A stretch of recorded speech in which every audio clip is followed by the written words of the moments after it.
اب جب ابو سفیان کو مسلمانوں کے ارادے کا علم ہو گیا کہ وہ ہمارے قافلے پر حملہ کرنے والے ہیں تو پہلے اس نے اپنا راستہ تبدیل کیا کہ وہ محفوظ طریقے سے مکہ پہنچ جائے، اور ساتھ ہی اس نے ایک تیز ترین گھڑ سوار بھیجا جس نے جا کر مکہ میں لوگوں کو خبر دی کہ تمہارے قافلے پر حملہ ہونے والا ہے۔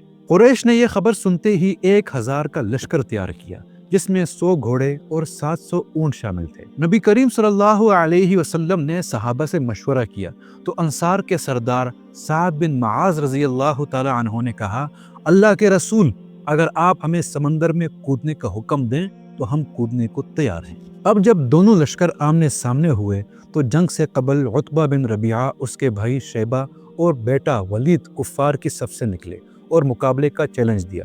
نبی کریم صلی اللہ علیہ وسلم نے عبیدہ بن حارث، حمزہ اور علی رضی اللہ تعالی عنہم اجمعین کو بھیجا۔ علی رضی اللہ تعالی عنہ نے ولید، حمزہ رضی اللہ تعالی عنہ نے شیبہ اور عبیدہ رضی اللہ تعالی عنہ نے عتبہ کو زیر کیا۔ عبیدہ رضی اللہ تعالی عنہ زخمی ہوئے مگر مسلمانوں کا حوصلہ بلند رہا۔ اس جنگ میں کفار کے 70 افراد مارے گئے اور 70 قید ہوئے، جبکہ مسلمانوں کے صرف 14 مسلمان شہید ہوئے۔ یہ اسلام کی پہلی بڑی فتح تھی جس نے مسلمانوں کے حوصلے بلند کر دیے اور کفار کی طاقت کو زبردست جھٹکا دیا۔ نبی اکرم صلی اللہ علیہ وسلم نے جنگ سے قبل اللہ تعالیٰ سے مدد کی دعا کی اور فرمایا، یا اللہ، اگر یہ آج مٹھی بھر مسلمان جماعت ہلاک ہو گئی تو زمین پر تیرا نام لینے والا کوئی نہیں رہے گا۔ جنگ کے آغاز میں آپ صلی اللہ علیہ وسلم نے مٹی کی مٹھی بھر کر دشمن پر پھینکی اور دعا کی جس سے کفار میں کھلبلی مچ گئی اور وہ اپنی صفوں میں انتشار محسوس کرنے لگے۔ صحابہ کرام نے پوری بہادری کے ساتھ دشمن پر حملہ کیا۔